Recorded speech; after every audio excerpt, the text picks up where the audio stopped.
So, dear friends, welcome to Martel Center event to this late afternoon, evening. I want to welcome you all friends, especially Tatiana Karatkevich, presidential candidate from Belarus. Thank you for coming. And I want to mention Sarna Kalniete, vice chair of the group of the EPP. Thank you, who has had the close cooperation with us. Thank you very much for being here with us, Sandra. Welcome very much. Russia, the topic. Well, as you know, Martel Center has been following the EU-Russia developments already several years. In 2011, we had our first publication titled EU-Russia Relations, Time for Realistic Turnaround. And since then, one can say that many things have turned around, not for good direction, unfortunately. The war in Ukraine very clearly demonstrated that some hopes we had on positive development EU-Russia relations were very optimistic. Now what we see is that West and Russia are in clear confrontation. And in that relation, in that confrontation, Russia is very active, very offensive, very aggressive.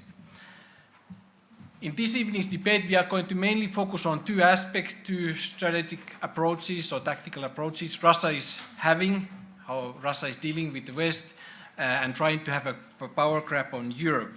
Those two aspects are analyzed in two policy papers, which will be also discussed in this evening. And the first of being the Unholy Alliance, which you can find outside to have your own copy, the European far right and Putin's Russia. Basically, that paper is about the almost shocking effectiveness of Putin's Russia in infiltrating Europe's party political scene, especially through parties which you would intuitively think that it would be rather critical or oppose Russian influence, the far right parties. But the fact is that today the European far-right party's relationship with Putin is based on common views, common ideas, and increasingly on money. Far-right parties are inspired by Putin's very authoritative governing style, evidently, but there's common objectives. There's an intention to make the Europe transatlantic link weaker, especially Europe's engagement in transatlantic institutions, and also the aim of hindering the effectiveness of the European Union. And obviously, as a result of this cooperation, we can live and see every day in the European Parliament the far-right parties actively opposing the Russia sanctions, obviously as one fruit of this new relationship. So, in the first part of our discussion, we will focus on those and other implications. And then in the second part of our debate, muzzling the bear, which is basically focusing on Russia's undeclared information war against the West. That information war, or propaganda war you could call, it came as a surprise for many. Its intensity and also the capacity of Russia. So in that later part of the debate, we will focus on Kremlin's communication within Russia, the Russian media, the dominating role of the Russian propaganda within the Russian-speaking minorities in the neighboring countries of Russia, and of course the Russian infiltration on pro-Western media. Of course, we try to speak also about the solutions, especially the role of the civil society in all of this. To conclude, I think there would be at least three reasons why we should be focusing also in the future to focus on these developments. Firstly, that both in infiltration and the issue of information war, we have to say that Russia has been very successful. Why? Because it has been surprising, also very unconventional for Europeans and for West. And still I think we are in way of searching, of finding our strategy on that issue. Secondly, especially when it comes to the party political scene, one has to say that contrary that often is believed, European political parties are not filled with money, and the budgets or the European party political scene is rather thin. And in that that process 1 million or 2 million or 3 million euro is a lot of money. And now if you have a player as Russia, which is having 1.4 billion or more euros in its outreach strategy, it's evidently it has can have a huge implication. And lastly, I think we have to admit that Russia has been very effective and we have not been effective. So we have to change that. And maybe we have to also think about our approach in general. We have a rather defensive approach, but maybe we should be a bit more active in that. For example, many of you are leaders of the organizations. Maybe we should think a little bit what do we publish or broadcast in Russian. Just a thought. Back to the debate, I would like to thank Antonis Klapsis and Ambassador Salome Samarashvili for being author of our papers. But firstly, that in your past professional life, you were visiting fellows of Martin Center. It was great pleasure to see you, and of course, being author of these papers. I want to thank the rest of the panelists, and of course, you audience for coming here this evening in this busy period, and of course, all of our online viewers across Europe. So thank you very much, and I will give to Roland Freudenstein, our Deputy Director, who will introduce the speakers and moderate the discussion. Thank you and welcome.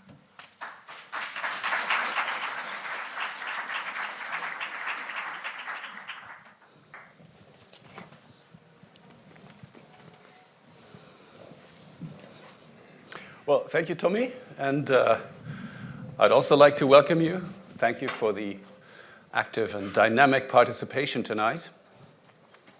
And yes, first introduce our excellent first panel, because we're doing something we've never done before. We're doing a double whammy, if you want, a double launch of papers and a double panel debate, where 2/3 of the panel will change after half of the time. But we start with the Unholy Alliance by Antonis Klapsis. He was already briefly introduced by Tommy. Let me just add a few details. Antonis is he's the head of international cooperation at the Konstantinos Karamanlis Institute for Democracy, the Greek member foundation of the Martin Center. And he's, as Tommy said, he's been a visiting fellow. He's also an adjunct lecturer of history at the Hellenic Open University and at the Open University of Cyprus. And it was fun working with Antonis. I think we greatly profited from his presence. And he authored the paper on Russian influence with extreme right-wing parties. Now, next to him, Dr. Nico Lange, as the Deputy Director of the Department of Politics and Consulting at the Konrad Adenauer Foundation in Berlin. He was also, for several years, the Konrad Adenauer Foundation representative in Kiev, Ukraine. Before that, a military officer, rank of captain, is that correct? Yes. So, captain of the reserve. And more important now, yeah? And he's, yes, it is. And that's part of what we're talking about tonight. He's also involved in several task forces on the future of political parties and the Reform Commission of the Christian Democratic Union in Germany. So, welcome again. Thanks for coming. Let me just, first of all, encourage you to tweet, to use social media. The hashtag is #RussiaLies. You can interpret that in several ways. Russia lies. Maybe Russia lies down, that's one possibility. So Russia lies is the hashtag for tonight. And let me start with the idea that before the Unholy Alliance, there was a Holy Alliance. There was a Holy Alliance. It was actually initiated by Russia. It took in some Central and West European countries, and it was opposed to secularism and republicanism. So, sounds familiar. Yeah. It sounds really familiar. Anyway, so Antonis, would you like to, just in a couple of minutes, summarize your basic theses, and then Nico will comment. Okay. I would like to thank you, Roland, first of all, and the Martin Center for inviting me and for giving me the chance to publish my paper. And I would like to thank everybody here. First of all, as Roland said, obviously I'm Greek. But I'm not going to talk about Greece, which is the hottest topic in Europe right now, and hopefully I won't receive any questions about the Greek affairs. I don't think I'm half as clever as our current Minister of Finance, Mr. Varoufakis. So, and I don't think I'm half as sexy as he is. So I'm not going to talk about that.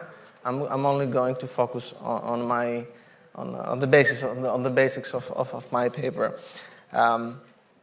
This is an important day for European far-right parties, actually, because today Marine Le Pen announced that she is forming a new group in the European Parliament, the Europe of Nations and Freedoms. I don't see any freedom in that, but anyway. We haven't actually planned to have this event on the day that Marine Le Pen was going to announce the formation of her group. But just a few weeks ago, most of you have probably heard that the Deputy Prime Minister of Russia, Dmitry Rogozin, stated that Russian tanks don't need visas. This is not something strange if someone takes into consideration the offensive strategy of Putin's Russia. But if tanks don't need visas, so probably the same rule applies to far-right political parties all over Europe. They don't need visas to participate in local, regional, national, or European elections. They don't need visas in order to have cordial relations with the Kremlin, and they certainly don't need visas in order to act as Moscow's Trojan horses in the European Union. So this is basically the main argument of my paper, that European far-right parties and Russia have formed a sort of an unofficial alliance which serves both sides. It is based on common beliefs. It is based on ideology, because from the European far-right point of view, Putin is the model of a conservative, anti-liberal leader. So they admire him for what he's doing. He's anti-liberal, he's anti-Western, he's talking about the decadent West and the decadent liberalism. He's hard on his political opponents. He's anti-gay, he's anti-everything. He's anti-everything we stand for. He's anti-everything that the West stands for. So there is a common ground there. On the other hand, European far-right parties see Putin's Russia as a strategic, a geopolitical alternative to the European Union and to NATO. All European far-right parties are more or less Eurosceptic, and most of them are also anti-American in the sense that they don't like the American presence in Europe through NATO. So they see Russia as a way out, as a way of undermining both the European Union and NATO. From Moscow's point of view, European far-right parties can be very useful allies in this respect, because they can act, as I said before, as Trojan horses. They undermine the European Union and European Union member states from within. So they can exercise pressure from within. So the combination of common ideology and between common ideology and geopolitical considerations serves as the basis of this alliance, which takes the form, first of all, of close contacts between European far-right leaders and Russian officials. We have, for example, visits of, let's say, Marine Le Pen, frequent visits to Russia. We have many far-right leaders appearing on Russian media, like Nigel Farage, for example.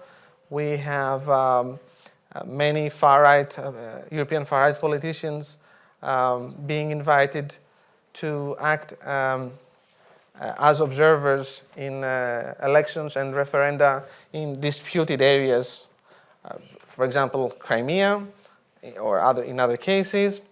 So this brings together both sides.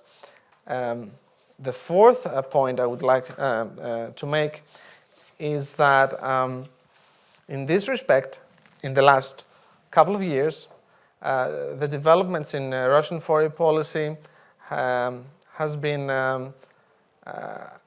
made this approach between European far-right parties and the Kremlin much more easier. For example, the quite recent conflict between Russia and Ukraine, and especially the secessionist referendum in Crimea, were turning points in the expression of the pro-Russian feelings of the European far-right. As you probably all know, European far-right parties, most European far-right parties, supported the views of the Kremlin and fiercely opposed the reaction of the European Union and NATO against Russian aggression against Ukraine. It is also no coincidence that the vast majority of observers in the Crimean referendum belong to far-right parties all over Europe. And it is obviously no coincidence that even within the European Parliament, European far-right parties voted again and again against sanctions to Russia, against the prospect of Ukraine starting negotiations with the European Union and so on.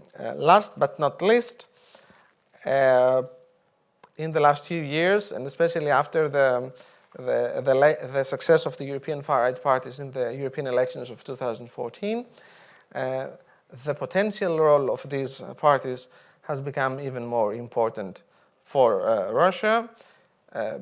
Since they are growing in numbers, both in national and in European level, far-right parties are becoming more and more able to exercise pressure to their national governments, and they can also exercise pressure to European institutions, as, for example, is the case of the European Parliament.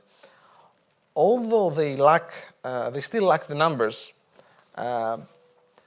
and cohesion to change EU policies through the decision of the European Parliament, they are still in a position to bring forth their Eurosceptic message in Brussels and Strasbourg with ever-increasing power. And most importantly, as far as EU relations with Russia are concerned, they can provide an echo chamber for Russia in the European Parliament. This makes the life of other members of the European Parliament much more difficult as far as, let's say, decisions about sanctions against Russia are concerned. And they can also exercise pressure, as I said before, to their national government. So to sum up, the $1 million question is, what lies ahead? What's going to happen next? Is this alliance going to expand, or does it simply reflect a momentary coincidence of interests? The way I see it, the chances is that, at least in the near future, European far-right parties will continue to maintain close contacts with Russia. And for its part, Moscow will not cease to see them as potentially useful allies for destabilizing the West.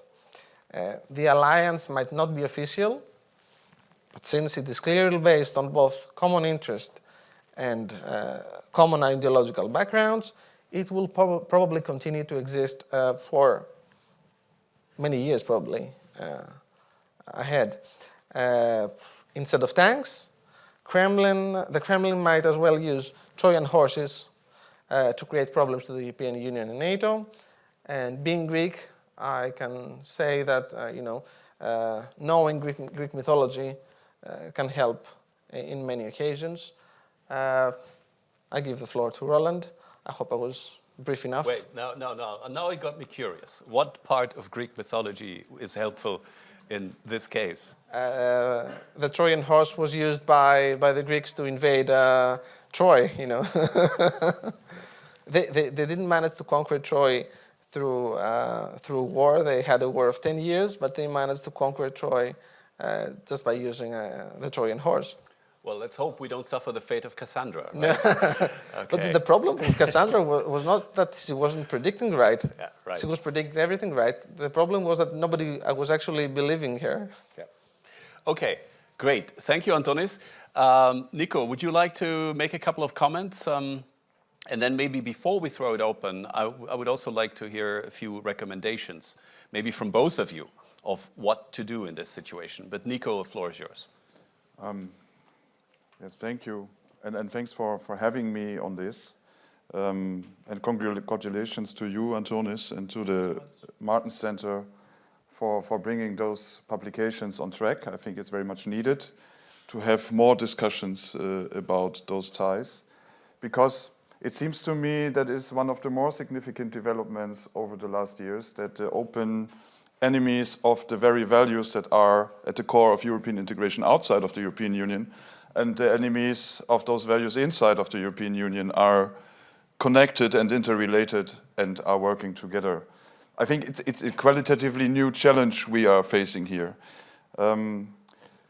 Let me briefly just start by mentioning a story, a true story, when our first director of Konrad Adenauer Stiftung in Moscow went there in 1989 to open the office and to build contacts for the Christian democratic family in Moscow. He was greeted by a representative of Russian Federation, or then Soviet Union, still Soviet functionary, with the words, "It's good that you are coming because we conservatives, we have to work together." And you know, there is some truth to it. You mentioned the Holy Alliance, but if you look into European conservative circles, the more right-wing ones, they always have been anti-liberal, anti-republican, as you said. Probably they have been like that since the French Revolution. They have been very social conservative if it comes to family values. And all that is, of course, also seen in Russia. What was between them all of the time was that the Western European conservatives had a tradition of being strictly anti-communist. And Atlanticist. And Atlanticist. And with the anti-communist thing, I think that's interesting because we now have something like a Soviet Union rebuilt from Russia without the Marxism-Leninism. So that's not in the way of understanding each other. And I think the connection might not even be a direct one in the sense of finances or personal contacts, like we also have seen, and you mentioned in your study, but there is, and I think that's worked out quite well, an ideological connection tying those elements together, being anti-modern, anti-liberal, anti-republican, in favor of a strong leader, social conservative. So there is a kind of ideology developing here, and probably we are not really used to facing those kind of ideological challenges anymore. Because ideology comes with propaganda, it is very often not related to facts or to real-life events. It can feel itself quite well, just reconfirming stereotypes in the conversation. And we were coming from a somewhat, maybe now we can say, naive position of thinking we do not have to do a lot, everything will fall into place, people will be convinced of liberal democracy by themselves. So I think that's why it's important to draw the connection. But I want to make one argument in expansion. We should not forget with all this, it's not only a connection between Russia and Russian propaganda and Russian elites and the European far right. It's also something that seems to be attractive for European voters and for citizens in many countries in the European Union. And it's not only the party elites, it's also a connection drawn to European people, drawing them into those, what I call closed, fragmented element of public discussion where you can, independently from facts, feel yourself well in this kind of conservative, right-wing, pro-Russian discussion. Maybe we can talk about recommendations later then, but just to mention one more thing. Yes, it's true that there could be this Trojan horse logic. On the other hand, Russia needs those people inside of the European Union. Not because it wants to destroy the European Union, but because it has to support the stories Russian elites are telling to the Russian people. So they need poster boys from the European Union, representatives of the European Parliament to show in Russian television, to support their story about the European Union. They need those kind of connections to, in the end, support the model they have developed to preserve domestic power in Russia. And I think the European far right is instrumentalized there a lot from the Russian side.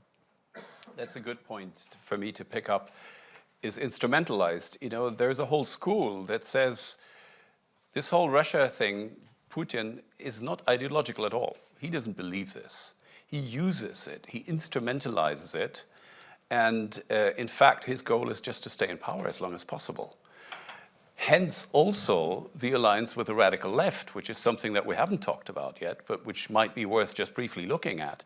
That, you know, I mean, it's not like the Kremlin has forgotten about communist parties when they come in handy and when they support Russia in even today's disputes.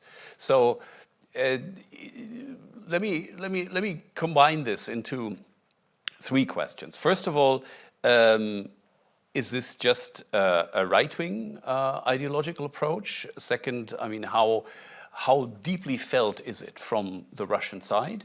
And third, what to do indeed? How can we efficiently react to this? Antonius? I think it appears to be strange that both far-right parties as well as far-left parties in Europe have a tendency to have pro-Russian leanings. But I think this can be explained on the ground that both far-right and far-left parties tend to be Eurosceptic in a way and anti-Atlanticist on the other hand. So I think it's like having a horseshoe. You know, they are in the extremes of the political spectrum, but when it comes to certain issues, they tend to become to come closer and closer than you can actually think at the beginning. I would also like to say something on what Nico said before. The fact that not only political parties, but also the people in many European countries tend to have pro-Russian leanings. And I come from a country where this is also it is felt. It is very common to see that. And in cases like Greece or other Eastern European countries, religion also plays a role. You know, Russia is an Orthodox nation. The Greeks tend to see Russia as a brother nation in terms of religion. The same applies to many Bulgarians and so on. So this is also a thing that we should take into account when analyzing relations between European parties or European nations and Russia. As far as what to do with it, one of the things that I think should do is that European institutions as well as national governments should examine more closely what happens with under-the-table support from the part of Russia to European far-right parties or even European far-left parties. I don't know about that, because there are indications that actually many of these parties receive under-the-table funding from Russian sources. And as you all probably know, not very long ago, it was revealed that the Front National in France has actually received a huge loan from a Russian bank, which was kept as a secret at the beginning, but then it became public. This is not illegal funding per se, but it is a striking coincidence that the only bank that provided funds to Front National was actually a Russian bank, a bank having close relations with the Kremlin and with Putin himself. So I think this is one of the things that we should pay more attention to. Nico, can the West respond in kind by, doing something even remotely similar to what Russia is doing about NGOs and foreign influence in its own country, just, basically outlawing it and persecuting it? Or should the West take a completely different approach? I mean, is there any legal way to come to grips with this problem? One could ask before if there is a West. But that's probably a very typical Brussels question. But before I answer, Roland, let me just react to what you said before. Because to me, personally, this is one of the most striking features of all this. The Kremlin is extremely cynical about all this. I mean, you have a Chekist with a long tradition in the secret services. Almost everybody there has it. And at the same time, they are shoulder by shoulder with the Orthodox Church. And what I find striking is that you have evangelical and fundamentally Christian Catholic circles in Europe who actually believe... Protestant. Sorry, you mean Protestant. Right? Protestant. Yeah. They are from both Christian confessions. Yeah, no, instead of evangelical. Yeah. Okay, never mind. The more radical part of the Protestants. Huh? Okay. What I find striking is that they actually believe that those people are the preservers of values that are important to them. And at the same time, Putin manages, and the Kremlin manages to be attractive for left-wing parties, as you said. Being a right-wing autocratic regime that is openly xenophobic and homophobic, still they got the support of left-wing parties in Europe, and of left-wing parties and right-wing parties at the same time. I find that is a very striking feature, where probably the approach in Kremlin is very close to saying they are very naive over there in the European Union. They fall for all this. And in terms of can the West react in kind? Certainly not in propaganda. We're coming to that later on, but I meant here more the legal situation of financial support from abroad and, Russian-funded NGOs and stuff like that. Is there any way?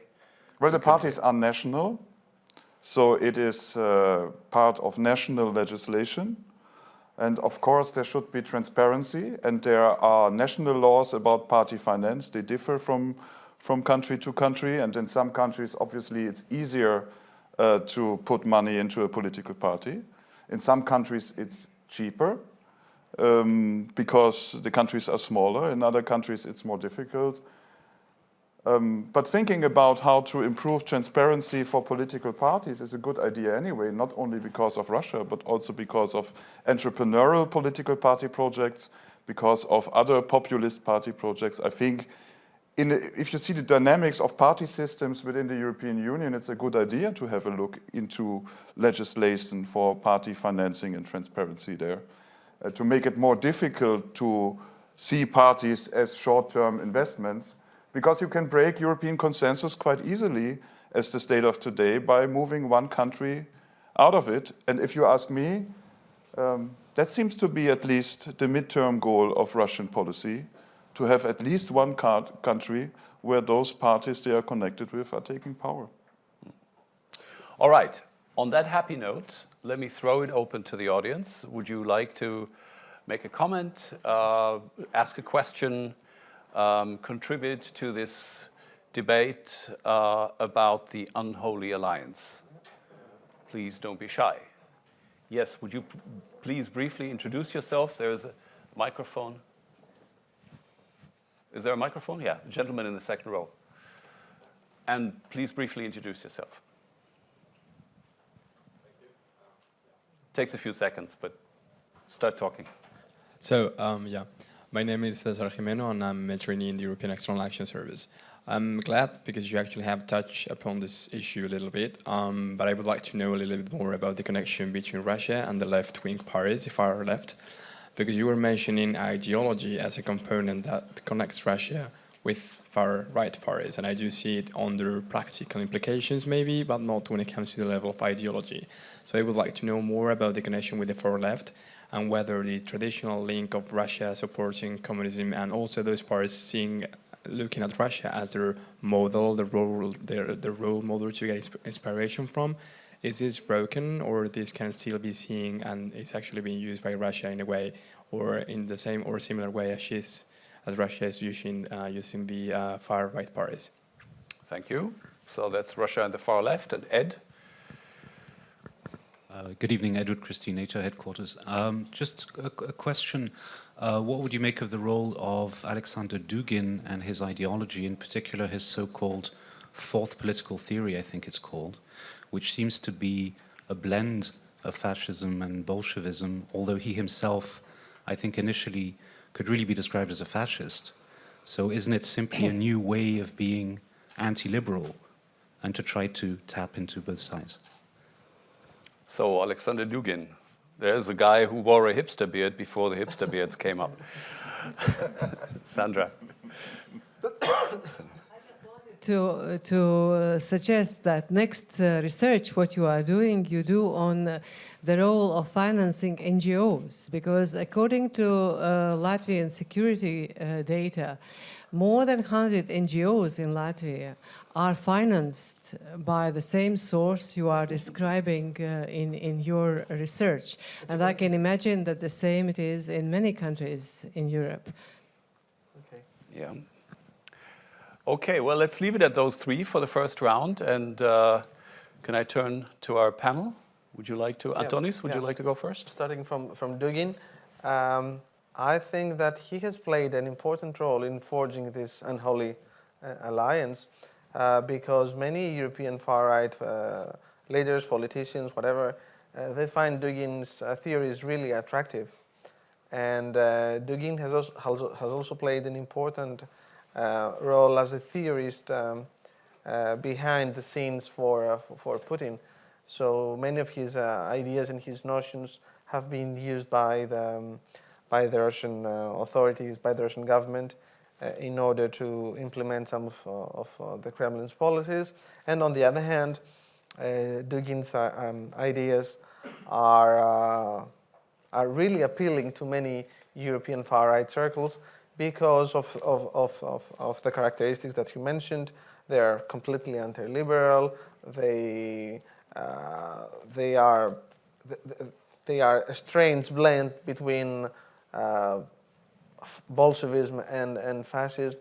So I think this makes him attractive to European far-right parties. And it is not coincidence that in many cases Dugin has been discussing with these people either openly or sometimes behind the scenes, and they often refer to him as one of the most important, theorists of our times.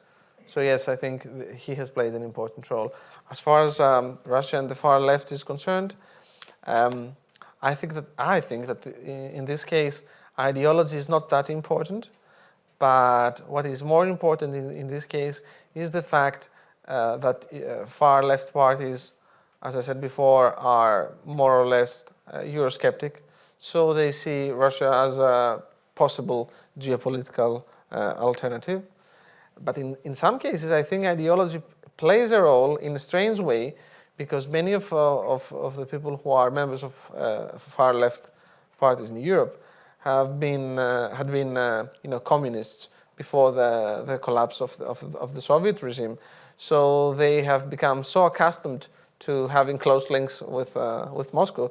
So they still see Moscow as the center of political developments in Europe. I can tell that using the Greek experience as well, because you can see even people who are in the current Greek government and who appear to be leftist, and they still admire Russia, and they see Russia as, in a way, the successor of the Soviet Union. It is strange, but logic doesn't always have to be the explanation in politics.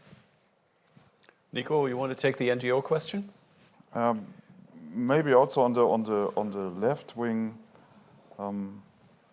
it seems to me that anti-Americanism is enough to build something that connects sometime even the left wing and the right wing, but also certainly the left wing with Russia.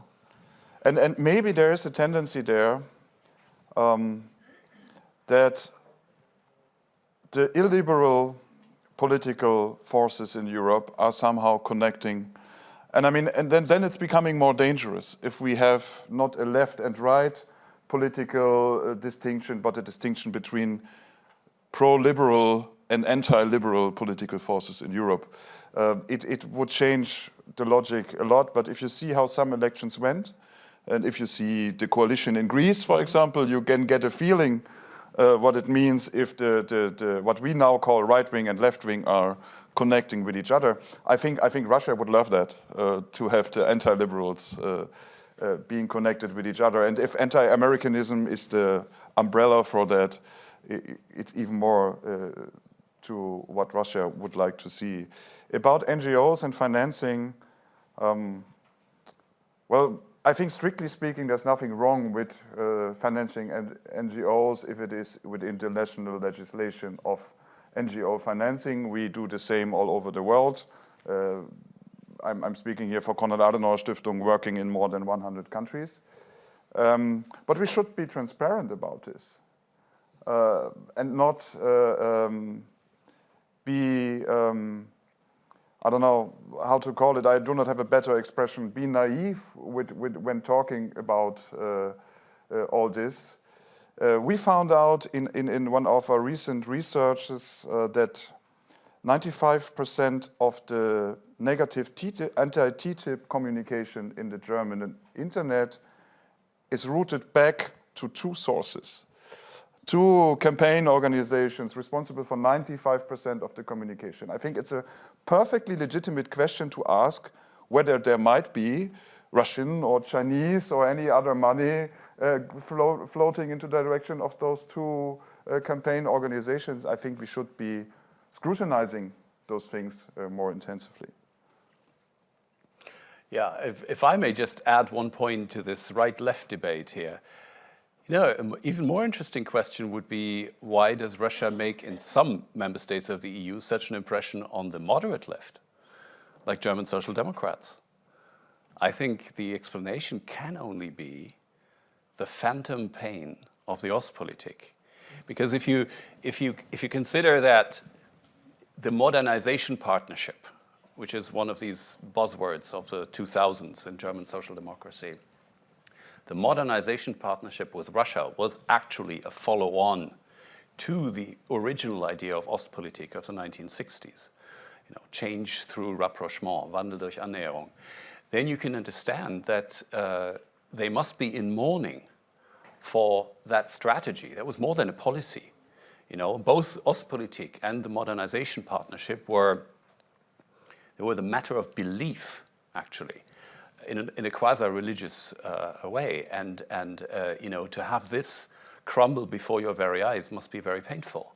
So you try to hang on to bits and pieces of it, is my explanation.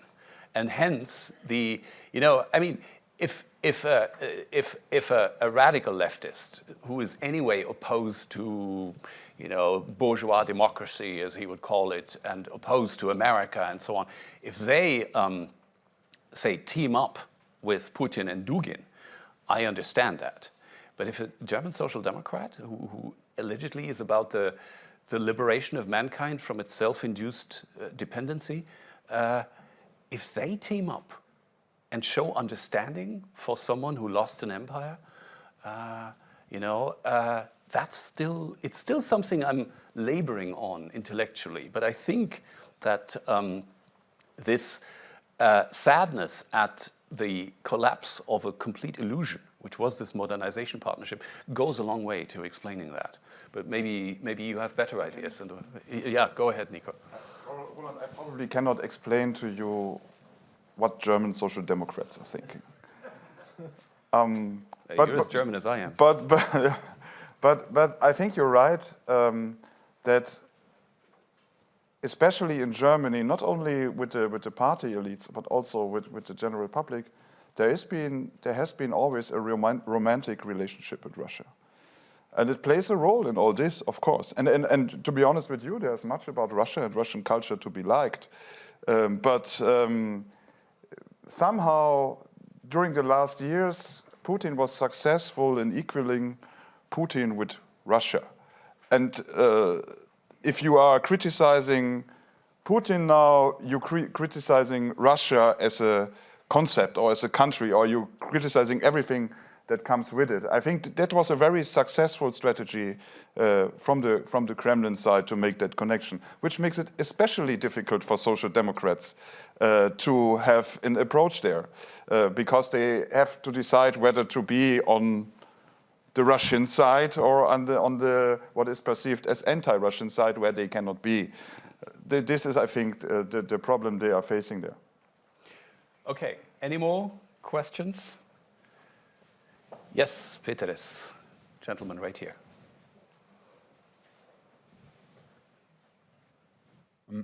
Peteris Inkles, the European Parliament. I wonder what is, in your opinion, what is the role, what could be the role of security apparatus of the Western countries in keeping Russian influence at bay? Case in point is Latvia, where the foreign funding of political parties is illegal. So, if you receive illegal funding directly, you are criminally prosecuted. But if you receive it indirectly, you lose your security clearance. You can win the elections, but you cannot serve in the government. Of course, this has its limitations. It would probably not prevent it, Greek current coalition from happening. But still, this is kind of at least an insurance policy. To what extent it can be effective elsewhere in Europe? Anybody else? All right, then the question of indirect and direct funding for parties. Yeah. I see two problems in that. The one is that national legislations differ in different European countries. So there's not a pattern, let's call it like that.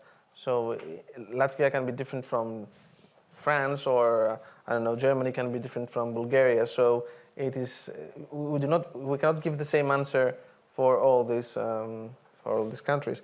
And the other thing is that, as far as I know at least, it can be really difficult sometimes to prove whether they have actually received any legal or illegal or direct or indirect funding.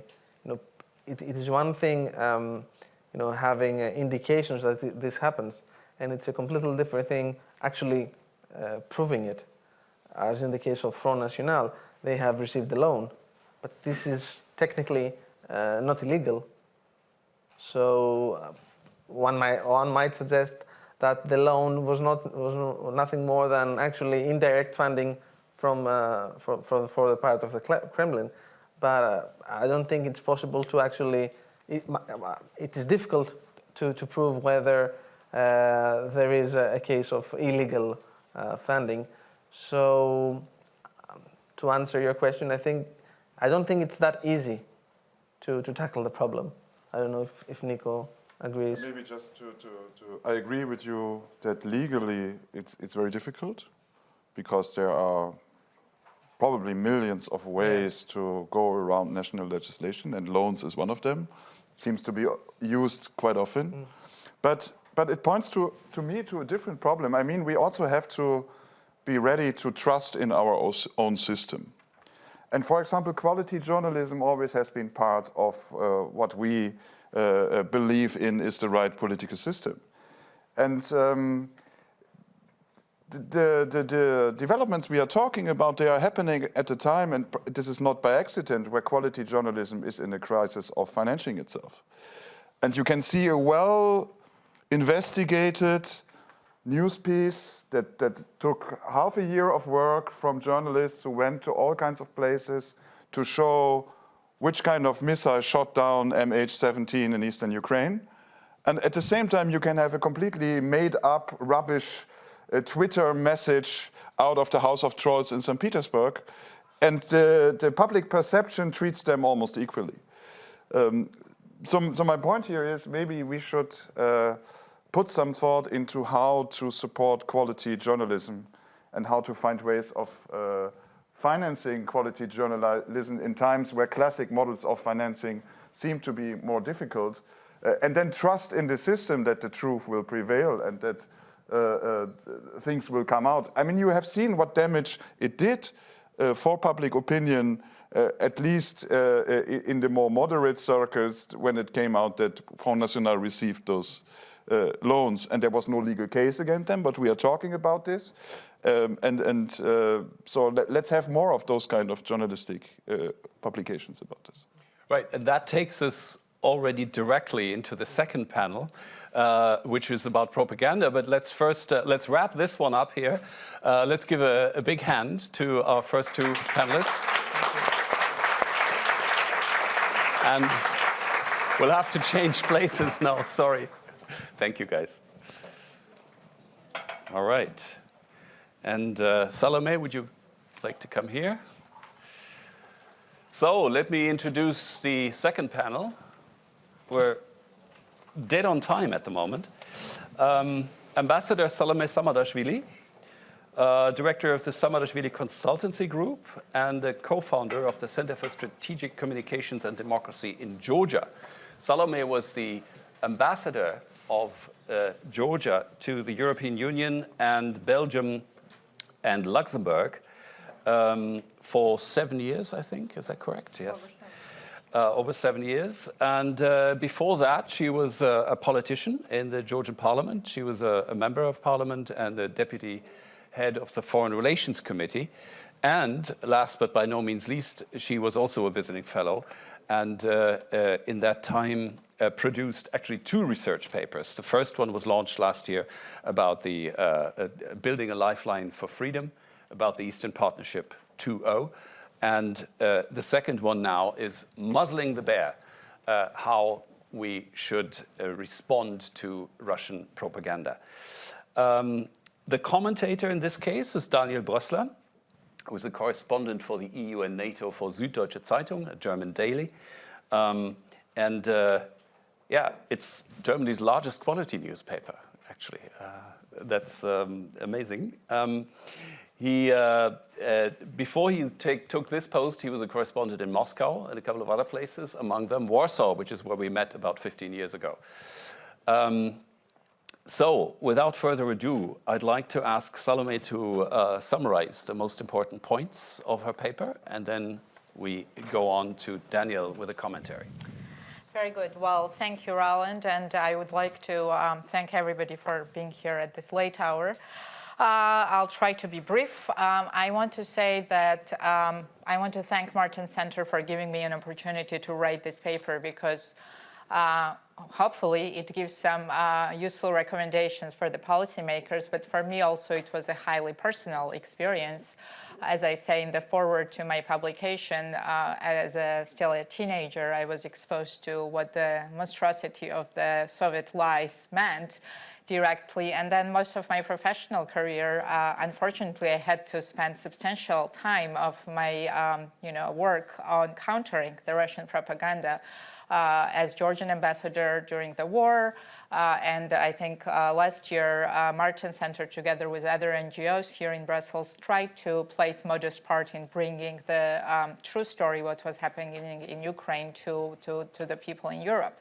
Why I'm saying this? Because I think it's very important for the audience here to understand that when the countries like Georgia or Ukraine are engaged in a military confrontation with Russia, fending off the Russian propaganda offensive sometimes is as demanding as, or in different ways demanding as fending off the military assault on the ground. And in the modern world where we live in the 24-hour news cycle, very often these military conflicts are also sort of staged in front of the viewers in the international media. And this is why propaganda, which has been part of the warfare since the ancient times and really is as old as humanity itself, has become particularly important. I think also you might ask, why are we talking so much about the Russian propaganda? In the end, propaganda is just part of life.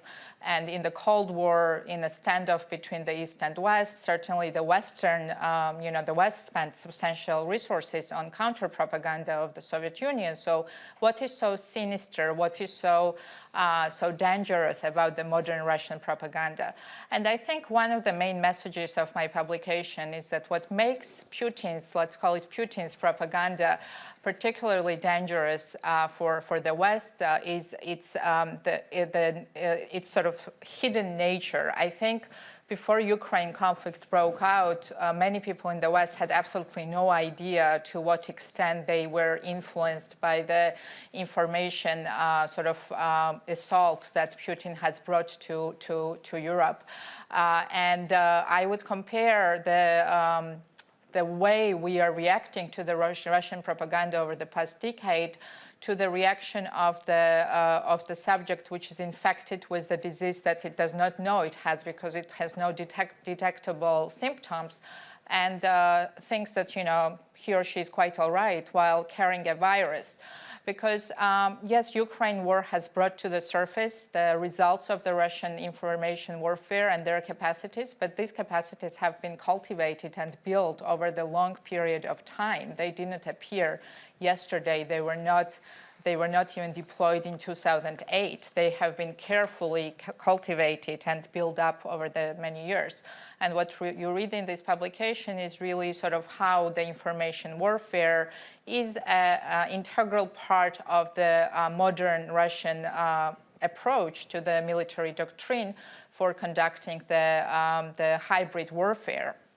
And Russia has cultivated substantial offensive and defensive capabilities on this front. While the West really, I think, has sort of ignored for the past decade. I think we just saw that this kind of confrontations were over, and the relevant capacities were not cultivated. I think that the question to ask is, why has Russia been so successful in its propaganda, building up its propaganda machinery? And I think Russia has been successful because it has been mimicking the Western technologies and capacities in building up this propaganda warfare capabilities. And the scale, and I think that if you look at sort of when Putin was particularly concerned with the information warfare, to my mind, the color revolutions and the Arab Spring uprisings have brought his attention to this question in particularly because Putin and the KGB establishment really believed that these changes were manufactured by the West and the information technologies played a very important role. And of course, Putin is obsessed with the idea that the West is trying to stage another colored revolution in Russia, and therefore he has been cultivating the defense capabilities against this for a while.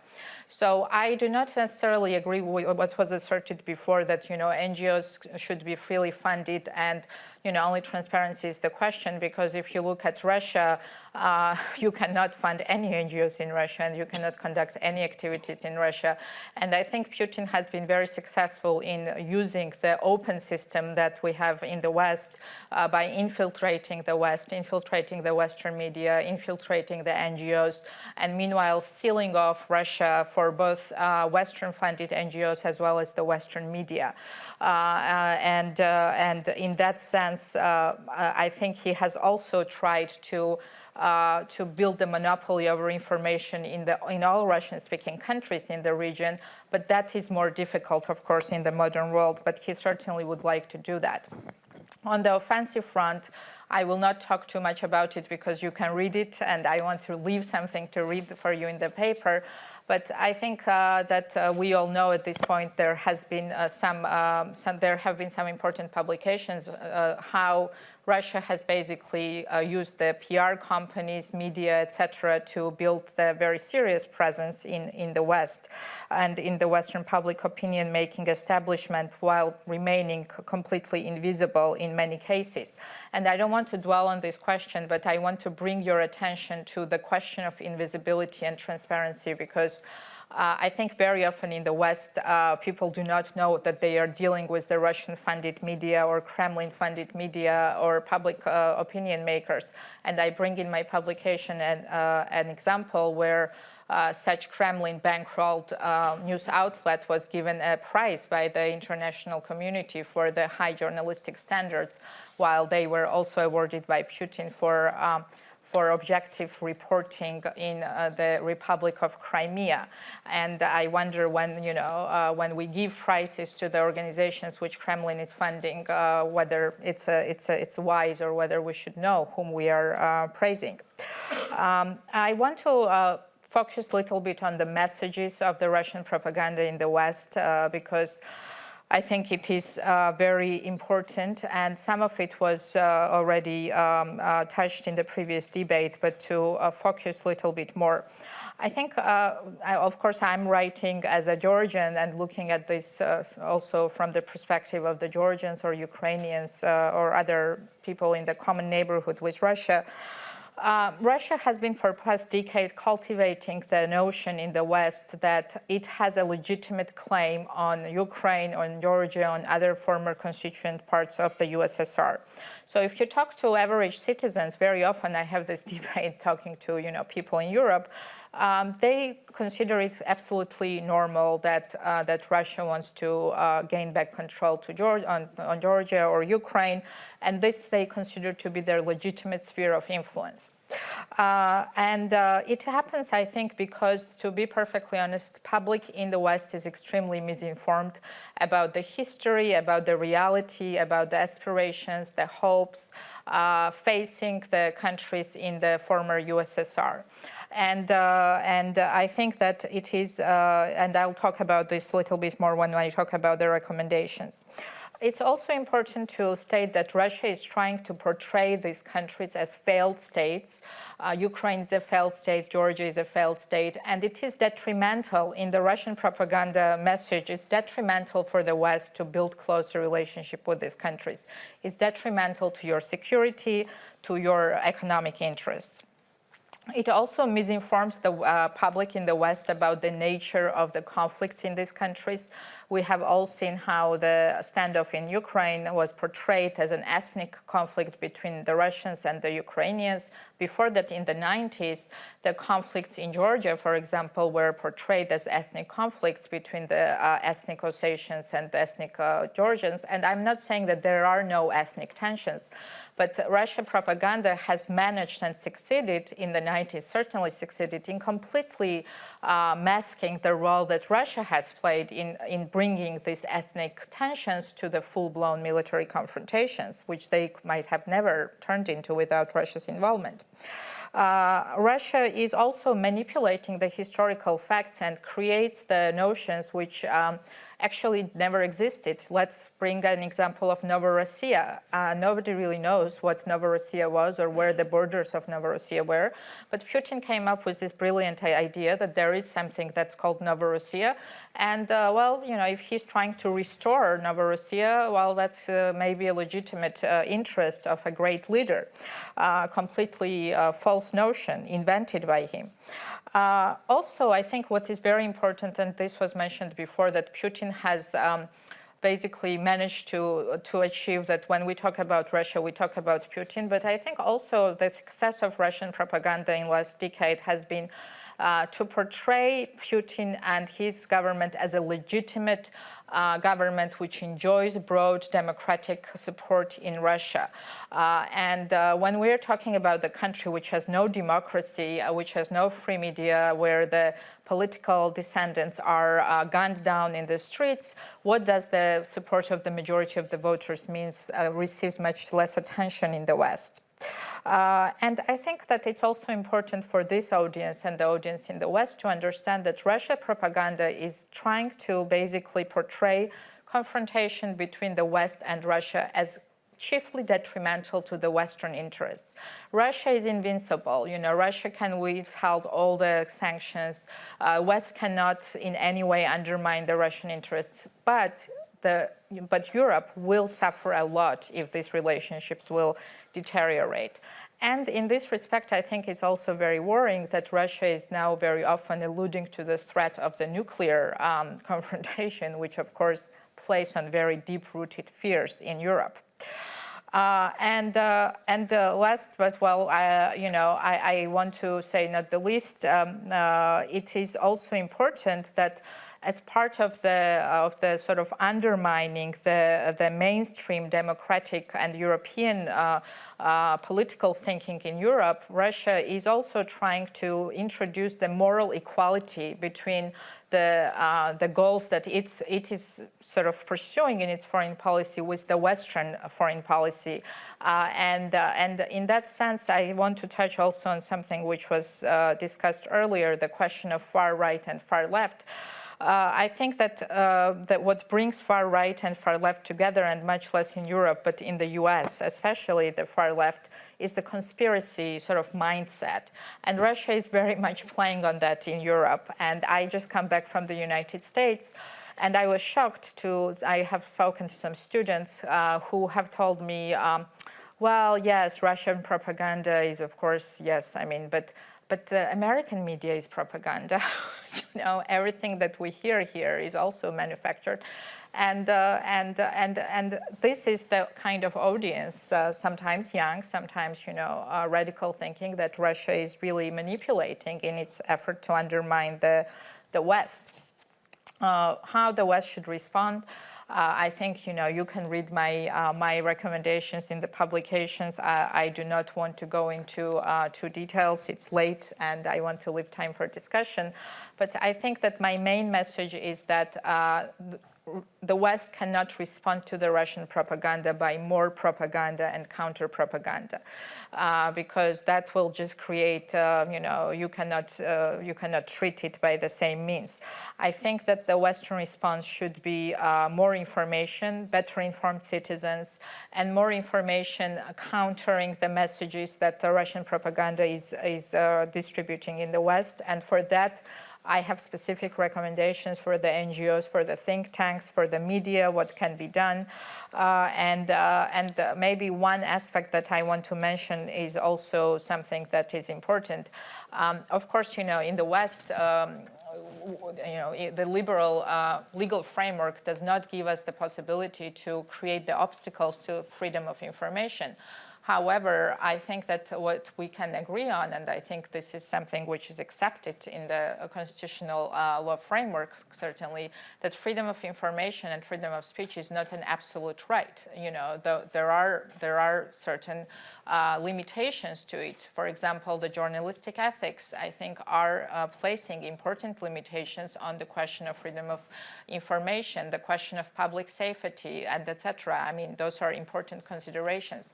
So maybe it is time for us to think also in terms of the legal and professional ethics framework, how we should counter the infiltration of the Russian propaganda and interest in the West, because otherwise Russia is really taking an advantage of the open information space in which it operates in the West. And with this, I will give the word to the journalist. Yeah, thank you. Exactly. This is just the right point to have a journalist comment upon what you just said, Salome, with journalistic ethics, freedom of opinion, freedom of information. Daniel, what's your take on this? Yeah, thank you very much. Thank you for having me. Thank you, Salome, for this important paper. And I agree with large parts of it. And I agree with your assessment that Russian propaganda has been very successful. And the question why it managed to be so successful is a question that is of special interest to me. And when I ask myself this question, I would say it's not just because they're doing perfect propaganda and everything they do is so well crafted. There is a European answer to this as well. There is the question, what's going wrong here that makes this success possible. And one thing has already, and one aspect has already been mentioned that is very important in my view, and that's the economical crisis of the traditional media. I don't know if there's a good time for information war, but I know for sure that this is a very bad time for us for an information war. Newspapers in Germany and elsewhere in the West are losing readers. They feel economic pressure, and those who still have large networks of correspondence are downsizing. Then we observe the shrinking audience of the traditional media. You have a lot of young people who no longer read papers. They don't even watch television news. And large parts of the audience can no longer be reached by the traditional media. And being suspicious of them has almost become something like a part of a lifestyle. And that definitely makes the traditional media more vulnerable. That makes it easier for the troll armies, the troll houses in St. Petersburg we already talked about, because they will always find people who multiply their messages in the West. A thing that we already talked about here too is something that I would call an anti-liberal alliance. Looking at the radical left and radical right, I don't see a contradiction here at all in seeing them teaming up, because they do have common ideas. That's anti-Americanism and that's suspicion of liberal values, and that's what we see in Germany when you see alliances or at least similar messages coming. As far as Russia, the war in Ukraine and Putin is concerned, similar messages on manifestations of Pegida in Dresden and demonstrations of the left party. So that's something that we have to deal with. One problem is that those issues we talk here about are not only dealt with in traditional journalism. I mean, a huge audience is approached via talk shows in Germany, and there have been research that showed that just by inviting talk show hosts, you can achieve a lot, and talk shows on the issue have been biased in Germany. An important issue is something that I would call the lobby of the old man in Germany. What you really see is, and what is really not to underestimate, is when former Chancellor Helmut Schmidt would speak out, former Chancellor Gerhard Schröder would speak out. And there are many others from that generation saying that it is wrong to have sanctions. We need to understand Putin. So this is really at least something that many Germans listen to, and you can observe this in other countries as well. You have that phenomena in the Czech Republic, for example, where the president in office actually is saying that Ukraine is something like an artificial state. So then it becomes more difficult for the media to argue with that. Maybe a couple of short, I don't know if I would call it recommendations. Point one would be, we should not panic. What Putin is doing in the West is he's mobilizing a minority.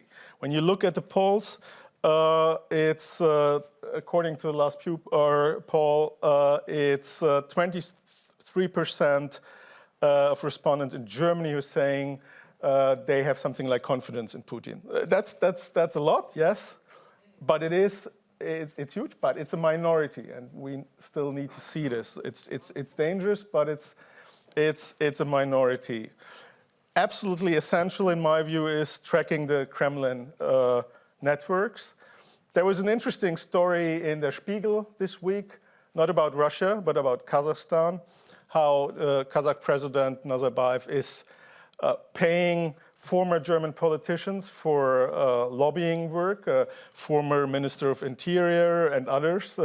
Even the former president has been approached, and at least talked to the lobby groups about the contract. So this is something that I'm sure we would find on the Russian side as well. So there we really need quality journalism. We need stories about that. What has to be done? Quality media need to keep up doing their work. I don't see this grand strategy. I don't think that conferences will help us. I don't think that that agencies can tackle this problem. We still need to have those quality media, and they need to do their work. What we definitely need to have is support for alternative sources of information in Russian language. And this should be funded. And we agree on this. What we cannot have is something like counter-propaganda. This will not work. It will make work for Putin only easier, because he would then say, look at it, they're doing the same thing. So in my view, options for strategic defense are limited, and they will always have to rely on good journalism. And we just should not surrender to those who are using the weapon of creating confusion and confusing people with all kinds of multiple realities. We should just stick to the one reality we have. Thank you. All right. Well, thanks very much. But just wrapping up these initial statements, I would say, well, no panic, I think was a very good introduction. And then, of course, we cannot respond in kind. I think it's something on which we have an absolute consensus here.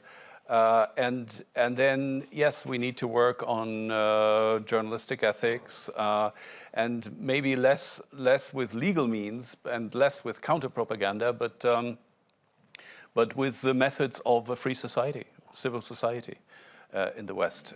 So I would like to throw this open, but before I give you the floor, I would like to call upon our special guest from Belarus, Tatiana Karatkevich, who was a presidential candidate, to give us a first comment from the floor. Yes, please use the mic here. Thank you. Dear friends, first of all, thank you for inviting me. And it is an honor to speak in front of such an audience. I'm nervous because my name is Tatiana Karatkevich. I'm speaking here as a presidential candidate in election in Belarus, election in 2015. I presented the democratic organization which invited on basis idea in peaceful change in Belarus by people's referendum. Our coalition has 2 years of joint work already, and now we have developed strategy for 2 years ahead. We unite presidential and parliamentary election in 2016. For us, there are 2 years election marathon, which are on main idea for peaceful change in Belarus. Today we discuss a very important issue. For Belarus, this is a big challenge. What can we do when my economical partner became main threat for our future? Does Belarus people who are in power today have any answer on that? I doubt. The decisions made Belarus completely under the economic and informational influence of Russia. We don't see any strategy and will that could change it. We want peaceful change for our economical, for civil society, and we need more Europe for Belarus. That is our answer. We need 1, 2, 3,000 tracks that we bind Belarusian society, Belarusian culture, Belarusian business, state with Europe. I want to stress it. We are a European country. That is clear. The main lessons of Ukraine, we don't know when the wall will fall apart, and we have to be prepared. all of us, to use the chance and to make it peaceful. Only a strong civil society and democratic opposition can be the guarantors of peaceful change in our country. That is main message today, and that is our answer to the threat we have. More Europe for Belarus. Thank you. Thanks very much.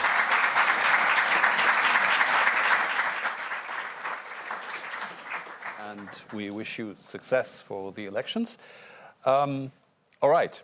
Now, who would like to refer to the problems? Yes, Pierre-Emmanuel Thoman, but the gentleman here in the third row was first, and then you will be second. I'm János Kárpáti, Hungarian public media.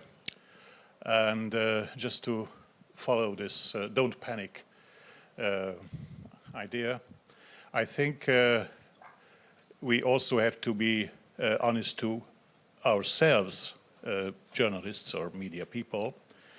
Let's not lie to ourselves. I come from another event. It was not just now, it was in the morning. Pew Research Center published an opinion poll recently, and it says very interesting things. The majority of major European and North American NATO member countries are for Ukraine's NATO membership. As far as I remember, 57%. To another question, would you agree with militarily helping a neighbor country with Russia, which is a NATO member? Would you agree with helping this country if it is in military conflict with Russia? The majority says no. It clearly contradicts to the Article 5 of NATO treaty.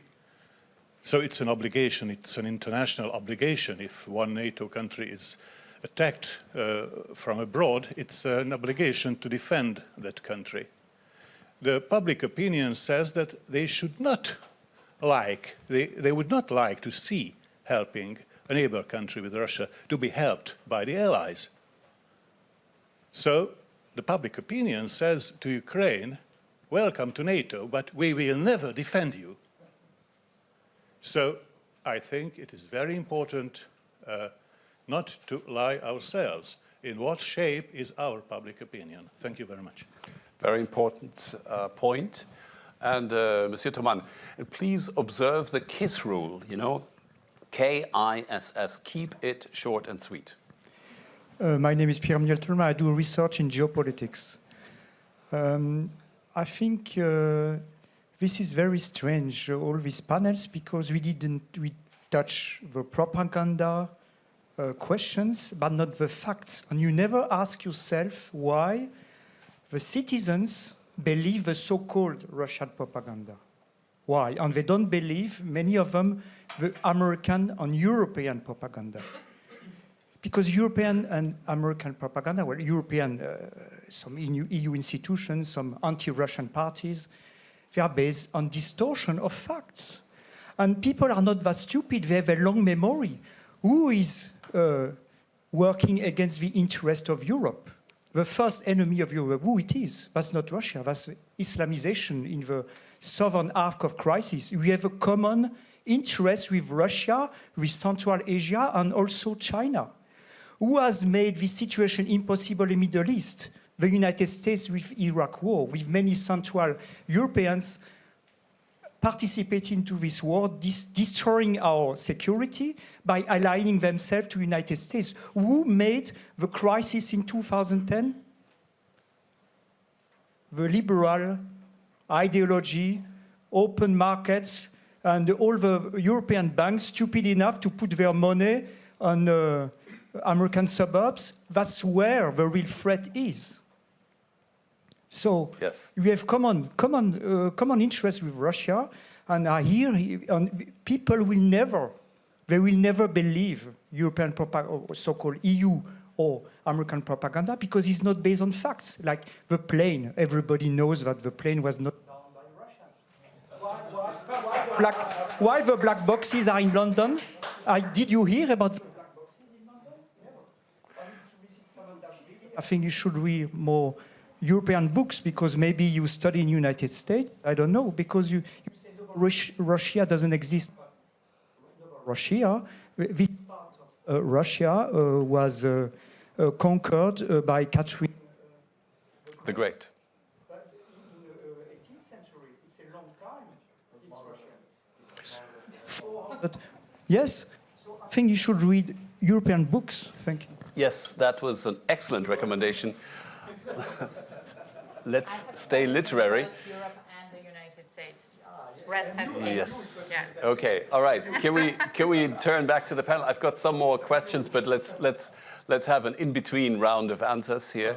Salome, please go ahead. Well, I don't know if I would like to engage in a debate about the Russian history and Catherine the Great and her conquests. I'm not exactly sure what relevance does it have in any case in the modern reality where Russia, as a signatory of a number of international treaties, has undertaken obligation to respect territorial integrity of the neighboring states, which it has violated on a number of occasions. That Catherine the Great has been dead a long time, and that does not change the fact that Russia has to respect international law. So what I want to say, I think that something which is important, and maybe just to add the point that I wanted to mention. It is very important. We're talking about the information and how we cannot respond to Russia in kind, and we need to have more information. I think it's important to cultivate more expertise and more understanding of the countries in Russia's neighborhood in the West, because from my point of view, I think these countries still remain an unknown entity to the people in the West. I do not want to offend anyone, but many Western analysts and media and journalists who write about the region, they have arrived to their interest in the region after they have been writing about Russia, after they have been studying Russia. And in terms of the volume of information which is available about the region, the Russian language information simply is much more voluminous and multiple than anything else. And what I have noticed, and this is not the observation of it's not the recent observation, but the observation that I have made when I first left Georgia and went to study in the West, people who write about the region very often view the region from the Russian point of view simply because they have been exposed to the Russian point of view before they learned about the region. And the NGOs and think tanks and media can do a lot to change that. I think that that we need substantial resources, not only in alternative information sources in the Russian language, but also we need to put more resources into bringing more media and more journalists to the region, having more correspondents placed permanently in those countries in Russia's neighborhood. And also maybe what is important is to produce comparative analysis of how the news are covered by the Russian language media and what is really happening on the ground. And the Western media should use this comparative perspective in covering the developments in the region, because I think even when we were following the Ukraine war, very often the reporting in the West was also suffering from the influence of the Russian propaganda. Two short comments, if I may. One to the gentleman whose comment was neither short nor sweet, but I nevertheless would like to thank him because it was a very important presentation of what Russian propaganda is usually doing or what we observe. One thing, we heard you out. We heard you out. May I? I'm independent. May I talk? Would you allow that? Permission to talk. I think you would.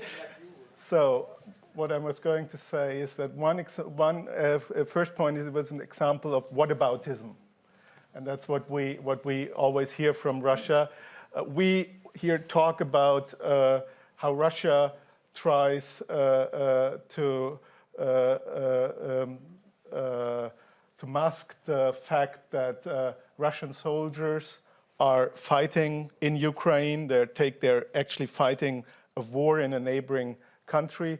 And you're talking about what the Americans are doing in the Middle East. That is whataboutism, and that's one thing Russia always does in this situation.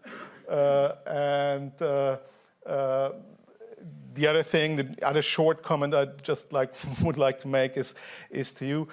You're totally right that most journalists covering the region were either based in Moscow or studied Russian issues or the language. But I would say when you look at the reporting right now, and not just reporting, but also if you look at the expert level, then those who are actually trying and sometimes succeeding in explaining what's going on in Russia and why it works the way it works are those who have worked there and who have been based there. And you're absolutely right, we need expertise about the neighboring countries as well. But what is really urgent right now is explaining to the people what is going on in Russia and why it is going on. Well, at least as far as Daniel is concerned, it's I can not vouch because for him. I would, I can vouch for him because he was in Poland before he went to Moscow. Yeah, that's true. You know, so I mean, what can go wrong? Yeah. And actually, I learned Russian on Crimea. I had courses in the Crimean Peninsula. There you go. And I completely agree with you. And this is one of my recommendations also in the report that we need to explain better in the West what's happening in Russia, because I don't think that many people in the West and people go and meet Russians shopping at Harrods or in the skiing resorts in the Alps, and they think that these Russians represent the average Russian. And the reality in Russia is rather bleak also for its citizens. And I think that many people in the West do not understand what's happening in Russia, because simply the information which they receive about the realities in Russia is not always, it's again the propaganda machine operating from official Kremlin standpoint is often more powerful than the other voices. I agree completely. Excellent. Now, next round of questions. We had Miriam, the gentleman in the first row. There is a voice at the back of the room, and 2 here. Okay, 5 questions. We have about 10 minutes time, a little bit over 10 minutes time, so please be brief. Miriam. Thank you very much. Miriam Lexman, International Republican Institute. I have one question. I come from Slovakia, and there I can see, or in the Central European region, I see very often that the Russian propaganda, there is often a question of Putin having an ideology or not having an ideology, but I would say that there is a tailor-made ideology. There is very concrete way and concrete answers to problems of different social groups and different economic groups, different cultural groups in the society who fall into the trap of the propaganda. And my question is, because we often discuss how journalism can be improved, how we can change the information system so people would sort of distinguish between the lies and the truth. But the question is that this is not only a question of journalism, because the question is that we need to get into the society and help the society to get out of the trap of the information. Which one of the traps, and I'm trying to jump very quickly from one point to another, is that related to journalism, that the main media outlets, usually people have to pay for the information on the websites, which practically all the outlets paid, being registered in Netherlands and the UK, being kind of mailbox companies where who knows where the money comes, everybody knows where the money comes. All their information are free. So how we are going to go about this problem? Because I think this is one of the key reasons why people go to the resources which are having the financial resources from Russia. Thank you. Thank you very much. And you, sir, right here. My name is Andreas Spies. I'm working for a German representation, but here I'm totally private. I want to make a remark on the question, how could we react to Russian propaganda? And there was also put the question if we should make also propaganda or talk about, for example, the soldiers or so. I think this is not the right way. I think the first way is to have better schools, to educate the people that they don't believe everything. And the second thing would, for me, be teach the people what made us great, what have been our values. They have been hundreds of years ago. They have been the freedom, the Bill of Rights, the Magna Carta. the freedom of the individual. And if we have this, all the people will accept more that we have certain values which are important to live for and to stand for. And then at the end, then we will stand hardly or directly in our values with our both feet. But then we can open our arms to Russia and say, come to us, and then we can discuss. But not discuss small things. There we will not compete with Russian propaganda. But with our values, I suppose we could compete. Thank you. Thank you very much. We had someone by the wall. Yes. Thank you. My name is Anna Jaworska. I work for NGO Bridge Ukraine. Salome, it's very important that you put on your title Undeclared Information War on Europe, which unfortunately most of European citizens do not realize. When I say, for example, that Russians have a synonym for Europe, Europa, they often are surprised. And I don't have a question but a suggestion for people who are worried about Russian propaganda, that we could start right now and free of charge. We should stop calling Russian info criminals journalists and their activities as journalism. Thank you. Okay, thank you very much. And there were two right here in this corner, right.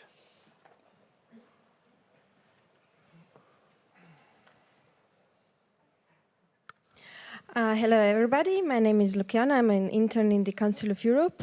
And my question is, what are the tools of the Russian propaganda? Maybe you could give some specific examples, because in my perspective, we have Russia Today, or we have, I don't know, many young people, they don't watch TV, or they don't read the newspapers, as you said, but mostly they use internet. And the next question is, where's the line between propaganda and between information? Probably, maybe some people believe because they consider this information true. And the third question, don't you think that it's easy to label everything, all the information as propaganda, so people won't listen at all, everything that is coming from the side? So from this perspective, where can we get information from Russia? Thank you. Can you pass it behind you? Oh, right, Nick. It was asked. My question was asked. Oh, all right. Okay, great. Gives us some more time. So we have the question of paid websites and the costs of accessing media. Question of values, how to teach them. Are the Russian propagandists journalists, and what are the tools and the borderline between information and propaganda? Daniel, you want to go first? Yeah, I was a little bit surprised about your question. That's a problem that I really did not see that way. I would say in Germany, accessibility of information, if you really want to have it, is not a question of money right now, because there's a lot of information that you would still get for free. Me as a journalist, I would say even too much, because we have a problem of revenues in the media. But what I would see, and what applies to your region and to your country as well, I would say there is a problem with media, because media are not strong enough. For example, Czech Republic. The Czech Republic has as many correspondents in Brussels as the Süddeutsche Zeitung. And many things that are important to Czech citizens are decided in Brussels and not so much in Prague. And that applies to policy toward foreign policy and policy towards Russia as well. So this is a real problem, that in many European countries we have weak media at this point. Values, I totally agree. I think this is a question about self-confidence as well. I mean, we need to be confident, and we need to say that we have problems, but still, this is the better place to be. And many of the people who are admiring Putin would not like to find themselves in the Russian reality today. So this is really important. Tools. Well, what is being done is using the internet and putting out blog entries, taking part in discussions of articles on newspaper websites, and this is being multiplied and multiplied. But the main tool, I would say, is, and that is very different from Soviet propaganda. In Soviet propaganda, you just, the Soviet propaganda had one truth that it tried to get across. And the Russian propaganda today is not about truth. They're not interested in truth. They are just interested in confusing the public at home and abroad. And what they're doing is put out many, many different, even contradictory stories.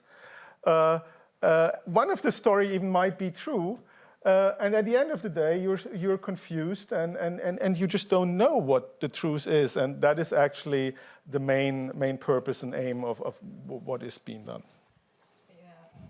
Yes, well, I would suggest that you read the publication, which describes in greater detail what are the tools used by the Russian propaganda.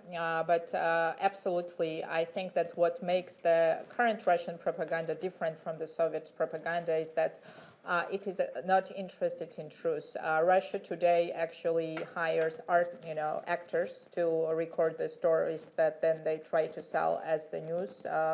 And there were a number of very interesting civil society initiatives during Russia-Ukraine war, monitoring the Russian media. And just to give you one striking example, in one such manufactured Russia Today news story, the same actor played in the beginning, in one news story, played the role of the Russian soldier, and in another, the role of a Ukrainian, captured Ukrainian. So this is what we are dealing with, but not only the media. I think what is very important, and this is something I also write about in my report, is the influence buying which Russia is engaged in the West.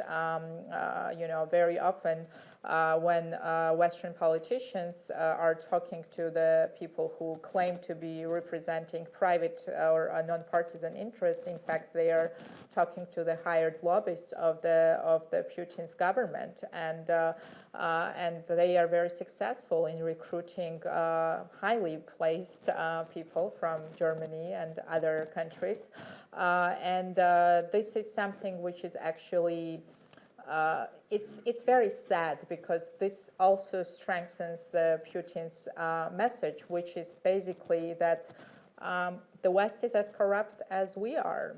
You don't have moral advantage over us, because we can have your former politicians working for Gazprom and selling to you our stories. So, I think that exposing people who are pushing the Russian line in Europe and who are doing this for money is extremely important, not only in countering the Russian propaganda, but also saving the values which we were talking about, and sort of saving the moral advantage which the West needs to maintain in this confrontation, because this confrontation with Russia is very much about the values, and the only way to defeat Putin's regime in this is to come out as a winner in terms of the values for which the West stands. Otherwise, you will be handing to Putin exactly what he wants.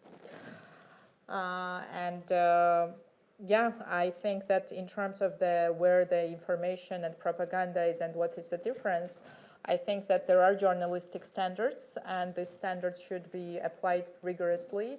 I think that it was a good move, for example, when the UK took moves against Russia Today because of the failure of Russia Today to meet minimal journalistic standards. And I think that where necessary and where possible, the legal means should be applied for enforcing the journalistic standards and to counter the Russian propaganda. Because yes, of course, if you watch the news, in the West, if you read the newspapers, yes, each news has might be advocating certain political standpoint or certain philosophy, but they're not manufacturing the truth. They're not inventing the facts, and I think that is a great difference between what Russia is doing and what we call the information with the political connotations, and how it's different from propaganda. Which brings us to the end of today's event. Let me just make 4 or 5 points to conclude. Well, first of all, there was a clear overlap between the two panels and between the two papers. I think both the paper, Antoni's paper about the unholy alliance and Salome's paper, Muzzling the Bear, show clearly that we have to stick to our values, and it was mentioned a couple of times today. Precisely because the other side is claiming that values don't exist. You know, everything is driven by interest, money, whatever. And I think that should actually make us try to prove the contrary. That's one thing. The other thing is that, strongly in connection with this point, we cannot use the same methods as the other side. It doesn't mean, as Salome just pointed out, that we cannot use any legal means about Russia's attempts to gain influence or to spread its propaganda, but we have to do this within the framework of liberal democracy. That's very important. And in some respects, I think we have to actually take a contrary approach. So if Russian propaganda is based on a top-down principle, from the Kremlin to the TV channels, to the last troll in the troll factory in St. Petersburg and elsewhere. Top down. I think our approach must be bottom up. In other words, it's not states, governments, and EU institutions that should hire people. They should fund projects. And the response must ultimately come from civil society, from NGOs, think tanks, political parties, foundations, networks of individuals.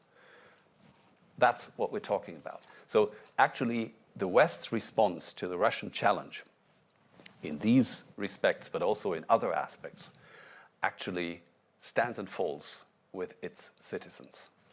And this conflict will last for a long time. This is not over very quickly. It will be fought out on many fronts, and we have published papers, and we have discussed many other aspects on energy, on the Eastern Partnership, on military security, and so on. But today we have discussed these two particular aspects of the support for extremist political movements and Russian propaganda in the West. And these are indeed two very important areas on which this conflict is going to be fought out. Just one remark on the winning-losing question, because I think it's very important. I mean, you had all over last year, you had a lot of very decent people in the West, like Ed Lucas, for example, from The Economist, who were claiming, maybe with a good aim in their minds, were claiming that Putin is winning this, that the West is losing this game. Now, the aim obviously was to rattle us, is to alarm people, to get people to look at what's happening, and then maybe change the course of events. Well, the downside of that is that it very easily leads into defeatism, right? So, well, if he's winning already, then what's left to do? Now, interestingly enough, on the same side of the political spectrum, on the people very much opposed to Putin's aggression, you had the contrary theory, which was saying that Putin is losing already. He's actually digging his own grave before our very eyes. Well, that's again, I think here we go to the other extreme, and that's just as wrong, because it feeds complacency.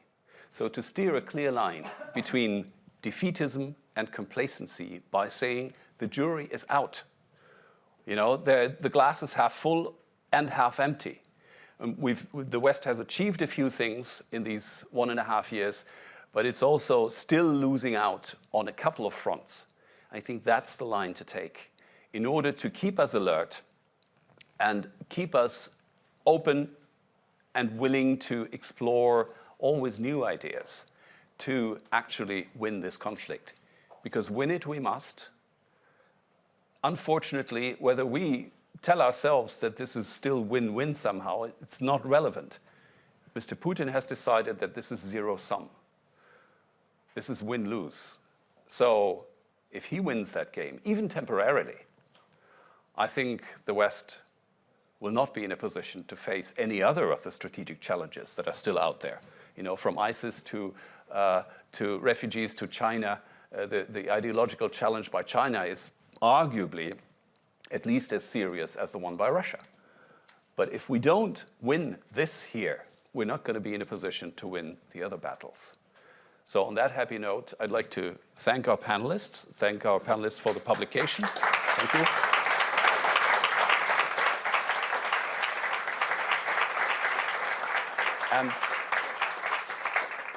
And of course, all of you for your participation. And read the books. Thank you.